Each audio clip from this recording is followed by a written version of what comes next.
It's about how hard you can get hit and keep moving forward. How much you can take and keep moving forward. You want something, go get it, period.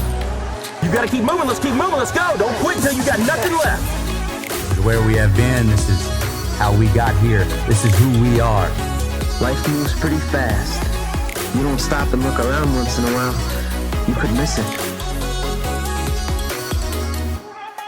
You're listening to the Hustle Indie Show, where we seek out some of Indie's most hustling people and places to learn about what they do, how they got started, and where they're going. Sit back and enjoy the show. What is up, everyone? Welcome back to yet another episode of the Hustle Indie Show. I am Brendan Helm, joined as always by the wonderful Ian D. Felice. Ian, how are you doing this morning? I am doing fantastic, Brendan. I don't usually drink coffee, and I had a large one this morning, so I am feeling great. Apparently, it's very cold in here. I am almost sweating. I'm so hot. So. No, yeah, it's been a great morning, rocking and rolling, getting things done. We've got a lot to do. Yes. It seems like this week has just been a Very really busy week. Lots of things happening. Speaking of things happening, this episode is an amazing episode. We had a very special guest with us, Linda, who is the Colts head coach's wife, Frank Reich. So Linda and Frank started a nonprofit organization called Not Today.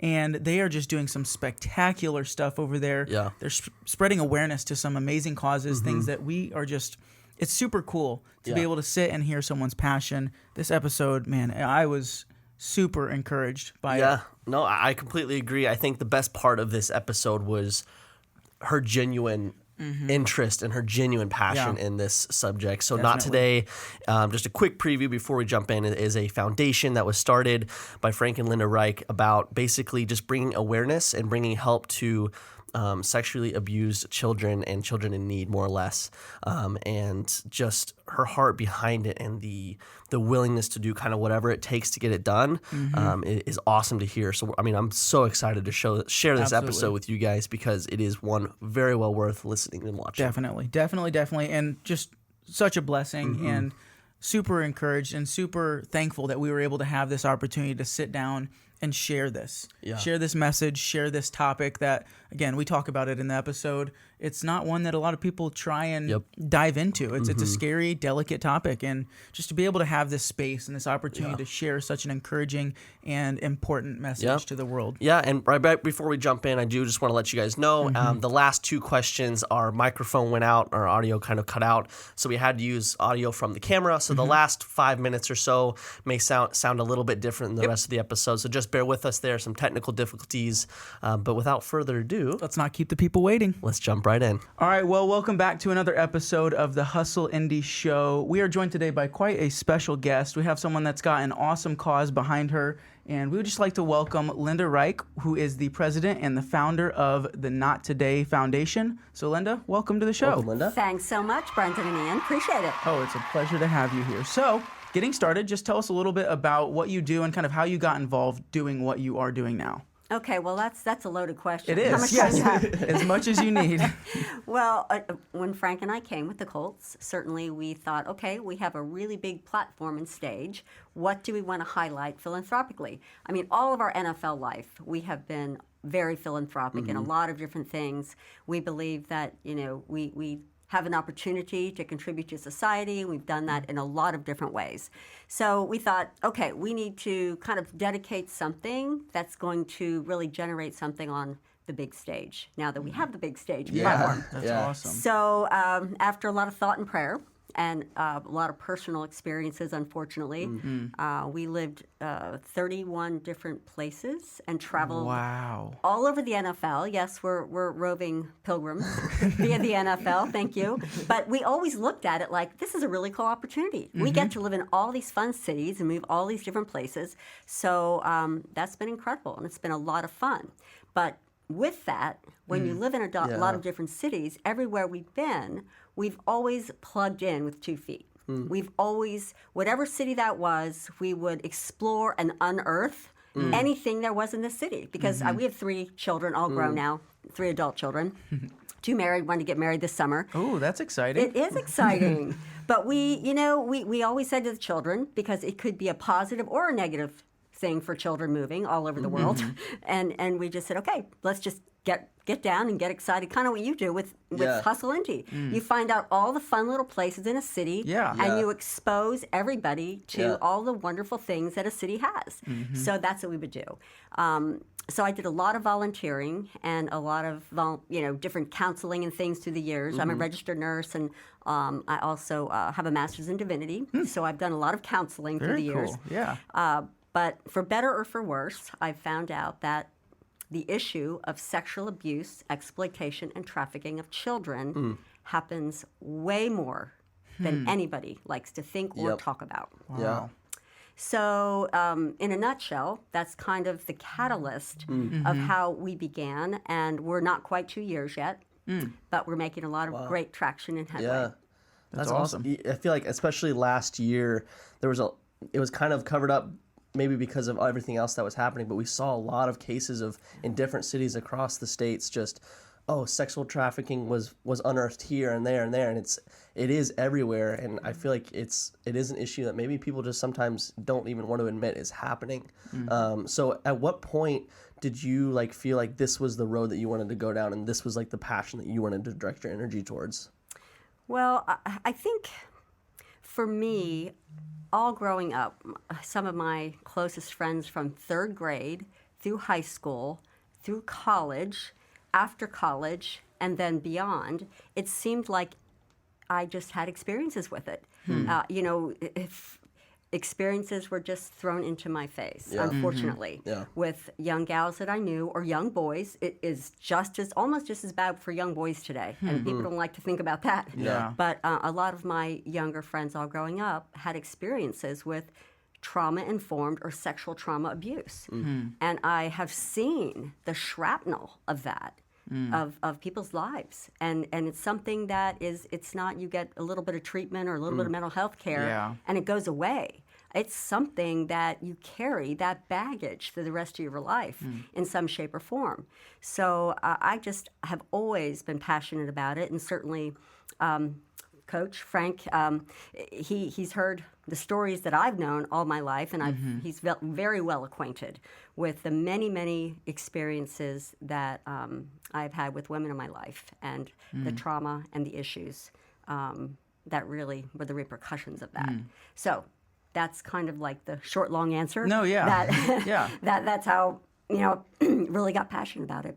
Cool. It's really cool to see the heart behind things. It's very easy, I think, in today's society to look at a situation and say, what practically did you do to get to where you are? And so focus on replicating and emulating that to where you just totally ignore that they've got passions, they've got a heart behind it. And so it's really cool to see kind of that peeled back layer of your heart and your drive behind it. And so recognizing that, what are some of the things that Not Today is focusing on practically? Now that we know the heart and the mission and the passion behind it, what is your guys' mission? What do you guys do on a day-to-day? Well, the main objectives are awareness, prevention, and restoration. When we started really delving into this issue and doing a lot of researching, I'm by far an expert, but I aspire to become somewhat of an expert to really understand the landscape, not just in Indianapolis, but throughout the country. So the first thing I did was research. I found the best place out in Texas. It's a long-term care facility for young adults who have been trauma-informed, and it's the largest in the nation. So I said, okay, who's doing what the best, and let me talk to them. So I flew out there right before the whole COVID pandemic started, flew out there and spent some time with the founder and CEO, Brooke Crowder of The Refuge, and had a lot of wonderful conversation, and she really downloaded a lot. I learned a lot in that period of time, and then just from then, I would just continue to ask questions. Connected with the United States Institute Against Human Trafficking. Kevin Malone, he used to be the manager for the LA Dodgers. He's a friend and also assistant. We're working together, our synergies. That's super cool. And he's worked a lot with, he started the first boys' home in Florida Wow. for boys who have been trauma-informed. That's so And it's cool. such a new thing in our country that we're starting to realize it's a problem, and we need to do something about it. Yeah. So it's really, for lack of a better word, I mean, almost most of all of the organizations that I have talked with and people that I've talked with, it's less than 10 years.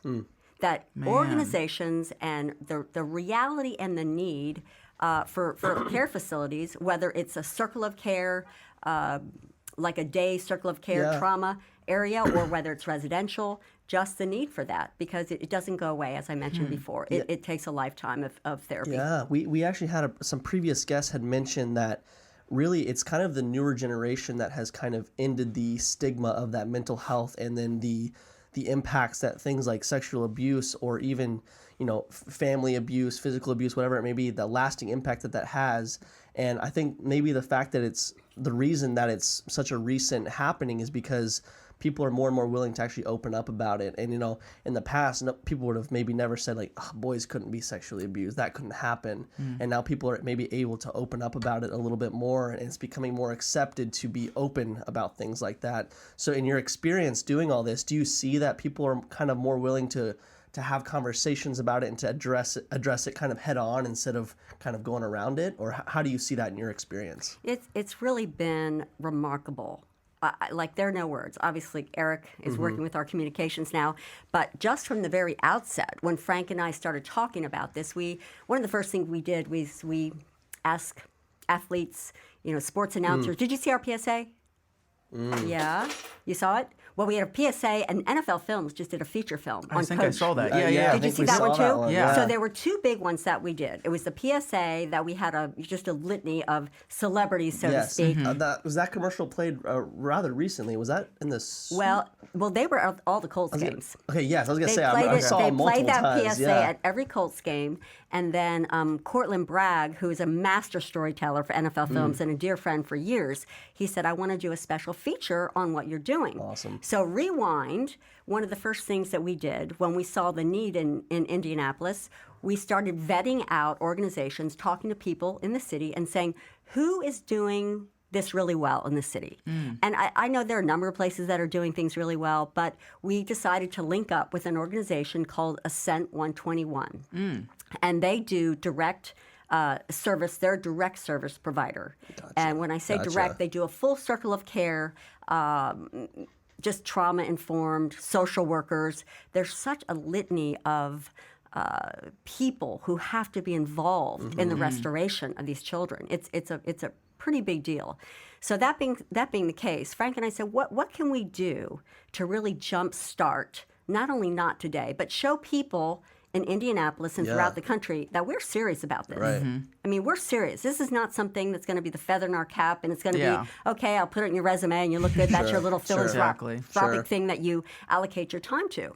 So we found a realtor, and we found a place on the southeast side of Indianapolis, and we bought a 17,000 square foot building. Man. And it was basically an old State Farm call center. Really? Gotcha, okay. And it was just literally a huge rectangle, which had, I mean, it was old. There was nothing in it. It was just a huge building of nothing. So we ended up buying the building and connected with a number of people in the city and nationally. And there's a dear friend of ours who we've known forever up in New York. He, Steve Tiber's his name, and he has a company or an organization called 8 Days of Hope. And they've been in this business a long time. They're basically first responders for any disaster across the country. They can mobilize a team throughout the nation quicker than anybody you've ever seen. It's remarkable. So they have hundreds of people who volunteer their time, whether it's Katrina or Mississippi, any disaster across the country. They can mobilize quickly, get all the materials to a place, and basically renovate homes or do whatever needs to be done like that. Wow. So when we connected with Steve, Frank and I do an event up in Buffalo, New York every year because we lived there for 11 years when he was playing. So it's second home for us in a lot of ways. We have a lot of good friends and family up there. And we were doing an event up in Buffalo, and it just so happened I alluded to the fact that we were in this space and considering doing a renovation. So Steve came up to us and said, we want to come in and renovate your building. No way. Yes Way. That's so cool. That's It awesome. was incredible. So we had, usually they come in and do it in 14 days, but because the building was so extensive, and certainly when you jump into something, you're not exactly sure what you're signing up for until things start to peel off and you're going, whoa, Exactly. whoa. Yeah. When one is dealing with children in a space, there are things that like didn't even cross my mind. It's like, oh my goodness, I never thought of the fact that we need to have extra special security. We need eyeballs in every single room. We need any type of technology that will help them heal. We need all the glass can't break. We had to construct the building that there's nothing in the building that children could harm themselves in. Wow. So there are a lot, not to mention all the legal ramifications. Sure. So it was a lot of research. And so with 8 Days of Hope, and then also a wonderful, he's now on our board, Bill McCarthy, who runs Compass Construction. Between 8 Days of Hope and a local company, Compass Construction, we kind of married the two together. And between the two of them and the wonderful, incredible generosity of so many people, from the Ursay family to many, many corporations, between people's generosity, Compass Construction, 8 Days of Hope, probably 75% of the building we got donated for the whole renovation. Wow. That's beautiful. So it just gives you hope in humanity. It just does. Yeah. So it was pretty special. So now the building is up and running, and children are starting to be seen in the building. We have about a fourth of the building is for our national headquarters, Not Today Foundation, and then 3/4 of the building is utilized for direct service provision for children and teens who have been trauma informed in Indiana, and then some coming from outside Indiana as well. So I want to get into kind of specifics about what Not Today does a little bit deeper. So you have this facility. What is the purpose of bringing children? Like, what is your basically end goal with them? Is it kind of one of those things where you plan to work with them for years to come? Is it one of those things where you're like a transition facility, or how does that look? Okay. Well, what Not Today is, and I'm going to try to paint a picture, Sure, if you will. sure.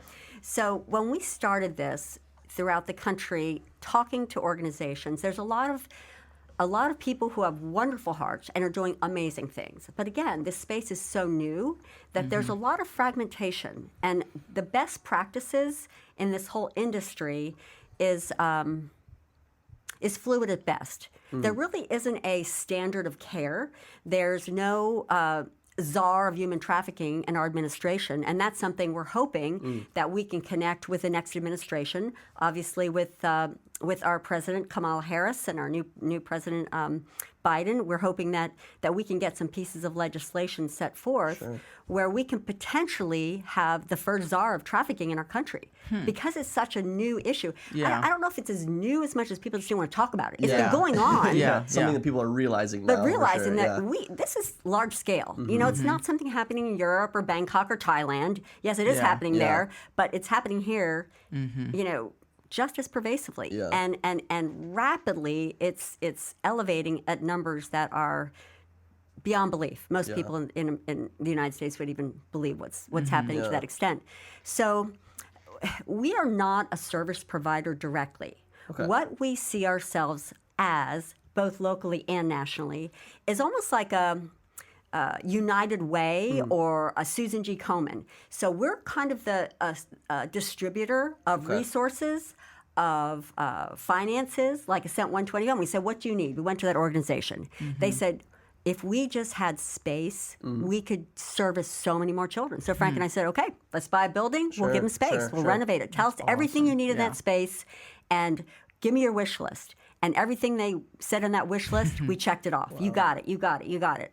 So we're hoping that this is just the almost like the forerunner, the embryonic stage of the ripple effect. Gotcha. We would love to replicate this model of servicing communities like Indianapolis now throughout every NFL city in the country. Wow, that'd be so cool. That there's a way that we could be the overseer, accountability for organizations if they need fiscal help, or they need business help, or they need finances, or they need a building, or they need, like we have pooled like 8 Days of Hope. They said, okay, Linda, if you wanted to go to I don't know, pick a city, Philadelphia or San Diego or any other city in the country, that you have a good community readiness to make this happen, we would do the same thing out there with our team.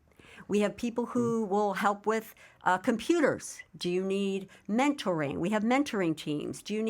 We have people at our Access who will give furniture. We have mattresses to donate. We have tattoo removal. A lot of young children get branded and they'll have tattoos put on them. And that's something that will, to really eliminate that in their mind, they will either remove the tattoo completely or they will put another tattoo over it. Sure. So there are a plethora of resources, not only locally but nationally, that we're in the midst of mobilizing so that when there is a need, we can go in, vet an organization, see what their needs are, how we can help them grow, and then meet some of their needs. So what they do well, we can enhance and make it better. I would have never even thought about something like a tattoo and getting branded. Like that's something you may not even think about. So starting only a couple of years ago, you said maybe coming on 2 years, right? Yep, not quite 2 years. So how, like, along that process, basically, like, how do you even get into something like this? And like, was the learning curve pretty hard to get through? Because there has to be so much, like, even as simple like that, the tattoo removal, like something you may not even think about. Was that learning curve and experience pretty difficult to get over? And how did you kind of overcome that? Oh, I'm still in a learning curve. Yeah. And how do you go about that? I'm learning more than I ever thought I was going to learn in this space. And that's, I just feel like just talking to experts. And I sit down, we went to the FBI. We've been talking to the task force, and that we just, Dennis Quakenbush is the first sheriff who is overseeing the task force for ICAC, which really is a organization which deals with the internet issue with children. And so we sat down with people. Tell me about, what are you doing? How can we help? What are you doing in Indianapolis in this space? What are your needs? Just asking questions of everyone. So we are still on an upward trajectory as far as the learning curve. I'm not an expert by any stretch of the imaginations. I know that we have people who can help, and we want to help. So we're learning. Gotcha. That's really cool. So as you're starting to kind of peel back and learn more and unpack the beast of human trafficking and child abuse and all of that stuff, what have been some of the most eye-opening things that you've recognized or come across during your time of learning? Oh my, that's a loaded question. I guess what at any given time, any single person can click on their computer and see the sexual abuse of children and the graphicness of that by the click of a finger. Very easy to exploit now. Yeah. Very easy to exploit. Yeah. And it's one of those things that truly I would have never comprehended. Again, when you get into something, you don't know exactly how it's going to affect your psyche and your life and your mind. I can't view any of that, nor will I. Because like anything else in life, we can't unsee what we've seen. Yeah. And because we're an oversexed culture in every stretch of the imagination, when something is seen, it either, if somebody has an ill intent, it will potentially perpetuate more ill intent or evil. If somebody has a good intent or positiveness, it's a lifetime of trying not to think about it. I mean, finding out all over the country and talking to people, and to your point, Ian, when we started this, I mean, every day we must have, I don't know, three to five comments at least every single day, and continuing. It's getting more and more everywhere we go. When people, whether it's a grocery store, and I go to a Costco or a store and I do purchase something for our organization that's you give your tax ID number for nonprofit. Sure. They'll say, well, what's Not Today? I've never heard of Not Today. Yeah. People have been coming out of the woodwork and just grabbing me aside and saying, oh, my goodness, that was me. That was my sister. That was my brother. That was my uncle. And kind of going back and rewinding to what you were sharing, Kaylin Ursay and I have talked at length about what they're doing with Kick the Stigma. And what we're doing with Not Today, there's such an intertwining of kicking the stigma of knowing that, counseling is not just for people who really have mental health issues. Counseling is healthy. Yeah. I have two children have PhDs in counseling. That's what they do. Yeah.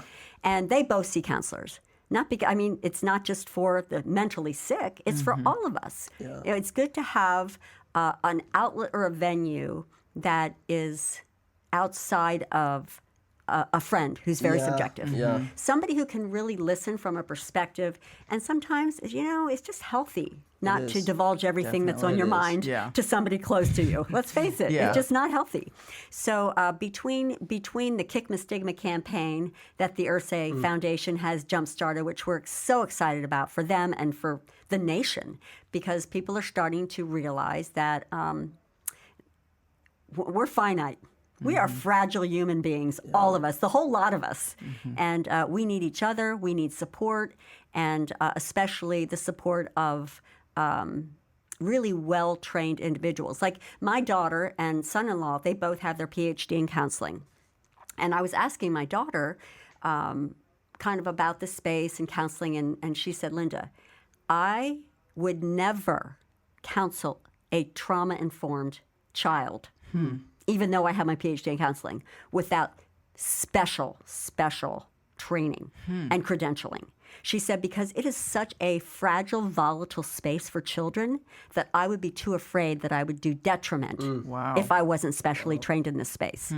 So that being the case, when we talk about really assisting these children to restore emotionally and their psyche and physically and spiritually and the whole aspect of humanity, and we talk about really the necessity for a gold standard, almost how do we really do this? There are a lot of people all over the country who are trying to help kids, and some are doing detriment because they just don't know better. Right. I mean, some people are counseling, like, I've counseled, but I would never counsel. I have a master's in divinity. Yeah. But I would never counsel a child who's trauma-informed. Right. I mean, it's just out of my purview, and I would be more afraid that I would do detriment just because I'm not trained in that special niche. So I think that's an area too, just establishing some type of standard throughout the country that will really, really help children be restored through the space. So it seems like this whole endeavor is kind of filled with challenges, kind of all the way from, like you've been saying about this counseling, to maybe just even finding the right building or place to locate yourself. But what would you say is one of the biggest challenges that you've had through this, and in turn, one of the biggest learning experiences that you've gained through this whole endeavor? Well, probably one of the biggest challenges, who wants to sit? We go to a lot of dinner parties, events, and have people at our home, and we're very social people when it's not COVID, of course.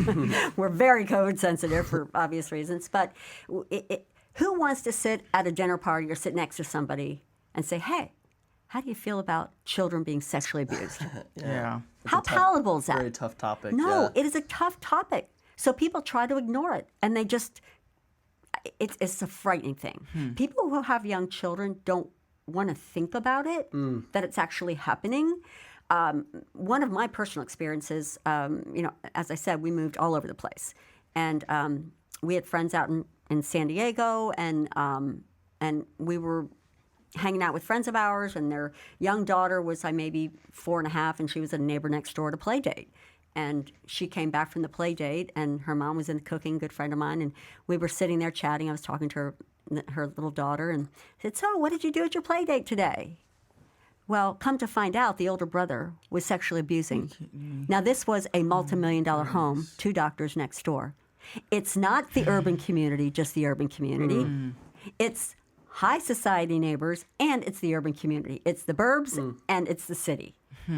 No child is exempt from this happening. So, and that's the thing that people don't want to think about. And a lot of I'm trying to tongue-in-cheek say this in the right way that's not going to be offensive, but there's a lot of cover-up. There's a lot of cover-up. Who wants to call out their family member or their buddy or their golf buddy or their whatever. Especially if that person has a lot of power and money and influence as well. Yeah, absolutely. Absolutely. It could be detrimental to an industry. It could be detrimental to a company. It could blow up character. And so there's a lot of that. And I think, so when you say what is the biggest challenge, I think the biggest challenge, just like with the Kicking the Stigma campaign, with Not Today and the issue of the sexual abuse and exploitation and trafficking of children, probably the biggest challenge is packaging it in a way to people that they're not immobilized in fear that they don't let their children do anything, but yet understanding there's a problem in our country and we need to do something about it. So that therein lies the tension between how to address it on a large scale, that people will stand up and start to say, we as an adult culture, an adult society, we need to step up, because if we're not careful, what are we going to leave behind? If we have a generation that we as adults do not steward well, and part of our motto and the big picture for the Not Today is protecting the beauty and innocence of childhood. Yeah. I mean, it's something that it's like nostalgia. I mean, giving children the ability to be children. Yeah. Children shouldn't have to deal with adult cognitive physical issues. Right. They can't handle it. They're incapable of handling it. So what happens when children are exploited to this level, they grow up with a very skewed idea of what love is, what trust is, what hope is. They have anger issues. How can a nation and a culture of children perpetuate another generation healthy, positive, encouraging, loving, trusting? You know, people who people cannot give what they don't have. Yeah. It's like trying to withdraw $100 from a bank account that there's nothing there. Right. How can they give? How will they know a constructive way to be philanthropic, to be kind to their neighbor, to take a sick person food, if they don't have the wherewithal and the kindness? Because there's a lot of anger and a lot of hatred and a lot of misunderstanding. So if children grow up with that mindset, that paradigm of life, that grid of which they do life, a whole culture that we leave behind as adults could be in a big mess. Yeah. In order to love, you need to be loved. Almost. Yeah, that's very true. Yeah. That's and know what is love? Right. What does it look like? Right. Yeah. What does trust look like? How can I ever trust anybody if I couldn't trust my dad's best friend or my brother or my whoever that is? Trust issues are a big issue in this space. Yeah. So in what ways do you guys as an organization, and then also just globally, nationally, in what ways can we start to try and facilitate these conversations? To, again, you mentioned that there's this stigma around these conversations where it's kind of like, let's steer clear of that topic. In what ways can we, and do you guys facilitate those conversations and open them up and try and get people comfortable to talking about such a delicate subject? Well, Brandon, I'm glad you asked that, because I think a great way to start is what's kind of evolved with, I did a television interview about maybe 2 months ago, and as a result of that television show, a gal reached out from the community of Fairmount, which is not too far from us. And I guess it's around 3,000 people in that small community. Excuse me.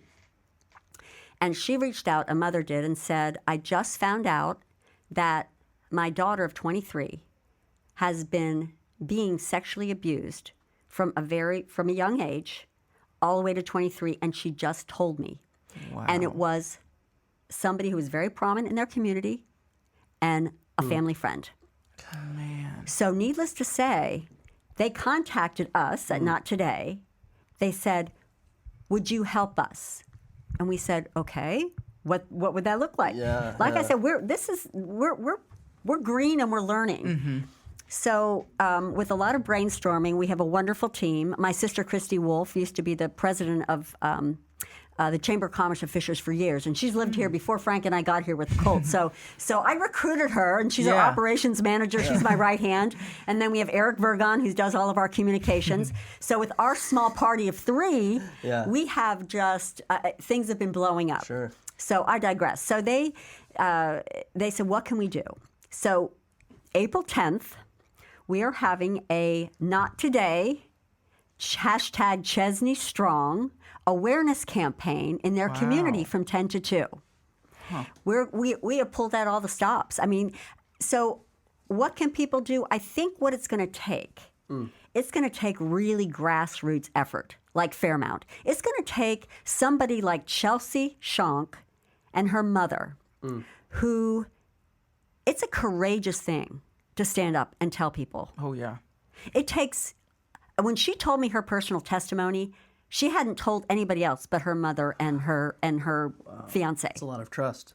So I said, I mean, it was amazing how hard that is for people to share that. And so much of that, too, a lot of people that I know have gone through it, they've repressed so much that they don't even realize how it is affecting how they do life. Kind of just like lying to themselves about it? Absolutely, because they can't even deal with it.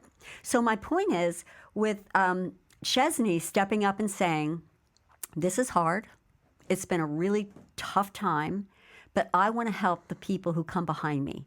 Wow, I want people to know from a survivor perspective how I've gotten help, how I've gotten counseling, what a community can do to make a difference in this space. And it's going to take almost like people saying, like a Michael Phelps saying, hey, it was hard. You know, it was really rough being in this competitive world. And I had problems. And it's okay with his commercials with mental health. And then people say, wow, if he can do it. Look at Darius Leonard.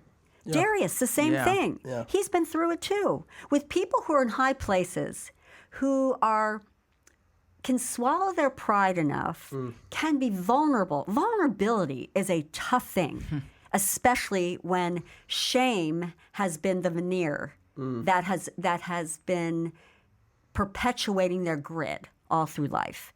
So for them to come out and say, from their perspective, I had issues, I got help, and it's okay to get help because we need help. So for Chesney to have the courage to do that on a grassroots level and to come out to us and say, we need you. So we're doing, I mean, Eric has done a phenomenal job. He's been to Fairmount twice and meeting with people. There's going to be food trucks. There's going to be music. There's going to be games. Coach is going to be coming out. Chesney's going to talk. Coach and I are going to talk. We're going to have the coach presence there. So it's, I think they started a Facebook group. And in, what was it, Eric, like a week or so, they had over 1,000 people. 48 hours. They had over 1,000 people who said, I want to help, I want to be involved, we care, So what you're cool. doing is amazing. So I think to really get people like a Chesney and like a Darius Leonard and people who are starting to say, yes, it was me, and it was hard, and I don't want to talk about it, but I'm going to talk about it because I know it's going to help other people, and people are going to start watching out for it. People are going to know how to put safeguards and body boundaries around their children, teaching their children.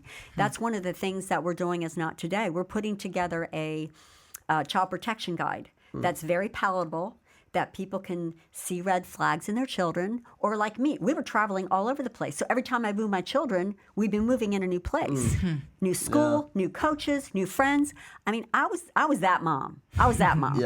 Are there older brothers in your house? Do you have firearms in your house? Do you have alcohol in your house? No, you can come to my house. So I was that mom. But life is complex, and people don't have the bandwidth to be researching all the questions, all the answers, all the red flags. So that's one thing that we're doing as an initiative, putting together something that's palatable, and we're going to be handing it out through the Colts HR and possibly throughout the NFL so that anybody, employees, realtors, schools. Yeah. They will have a comprehensive guide of red flags, questions, and then parents' guide. How do I talk to my children about safe boundaries? How do I tell my children that it's okay if you don't want to go up and hug Uncle Zach?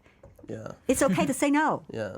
This is your body, and you should have an opportunity to say no. It's okay. So simple things that a whole society and culture needs to be aware of for protecting children from this issue. Because as I said, no socioeconomic level, no ethnic level, nothing. Nobody's exempt from this happening to children in our culture today. What a blessing for you guys to have the platform that you guys have too, to be able to bring awareness to this issue.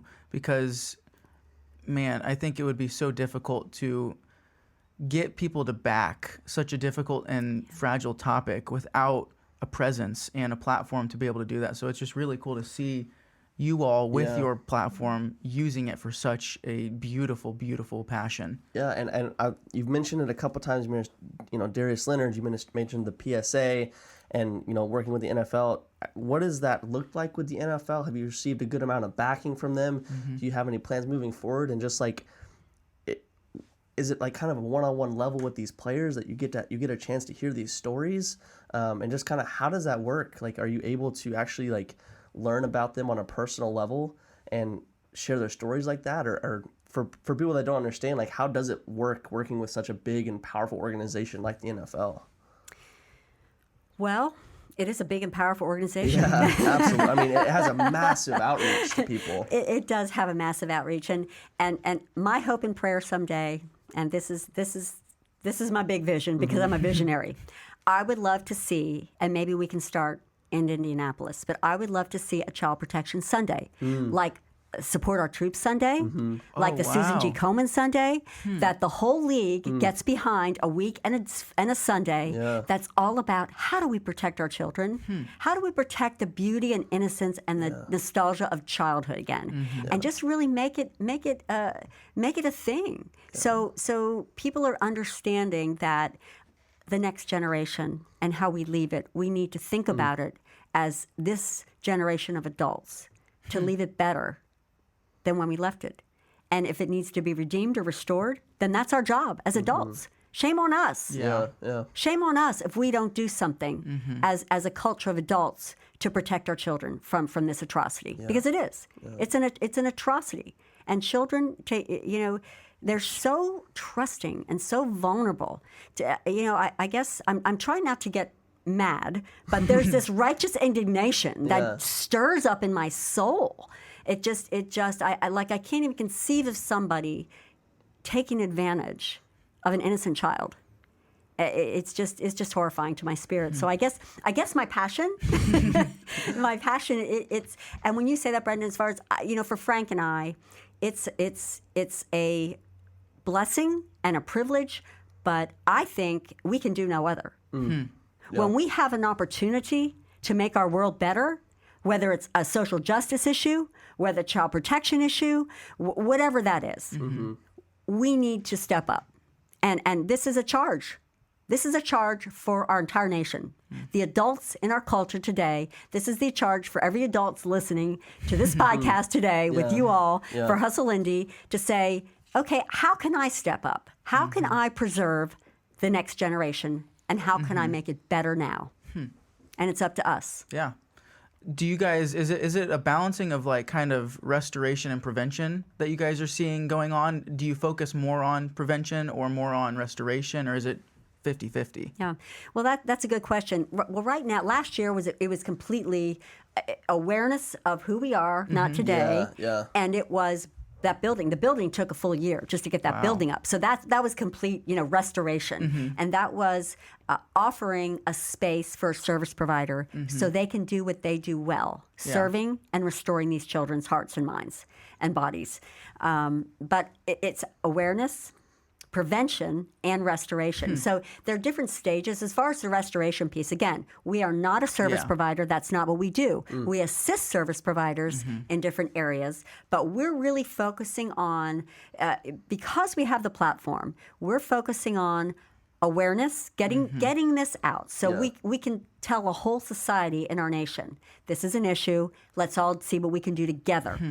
Like to a mouthpiece in absolutely, a way. Absolutely. So the awareness aspect, and then a number of prevention issues. We've been meeting with the, like I said before, the ICAC task force and the police force in Indianapolis, and saying, what can we do? And we're talking about possibly doing another awareness campaign down in Fishers with the whole police force. That's awesome. So there are a number of things that we're ruminating on and have wonderful thoughts to do. And we're in the midst of an executive director search right now because we're growing, and an operations director. Yeah. So we have a lot of things on the docket that we want to implement, but it's going to take some manpower and some energy, and it's going to take whole community, because it's not something that's going to change overnight. Yeah, and speaking of growing and kind of growth, where do you see this? I mean, you kind of mentioned you would love to have the NFL like have a day of basically focusing on this, a Sunday, but where do you see this?